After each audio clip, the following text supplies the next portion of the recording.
Local news for Wednesday the 19th of June. 35 Chromebooks have been stolen overnight from Opaki School on Monday. Anyone with information are asked to contact Wairarapa Police. Just 10 local venues will be involved in this year's Wellington Visa on a Plate, most in southern Wairarapa offering dishes such as grilled prawns served with saffron risotto, Wairarapa lamb and a variety of burgers. A growing number of women are taking part in Te Maturua, Māori and Pasifika trades training courses across the UCOL campuses, including Wairarapa. The first milestone progress report for 2019, covering the first quarter, shows the enrolments 4% above their target. Health science and hospitality proving the most popular. Douglas Park School, Ataragi Winery and residents from the Genesis Local Energy Project in South Wairarapa will be generating, storing, sharing and selling energy through a virtual power plant.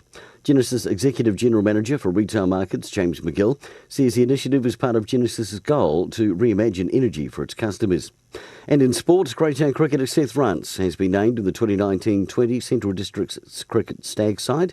The sole Wairarapa rep has been contracted again to the current champions.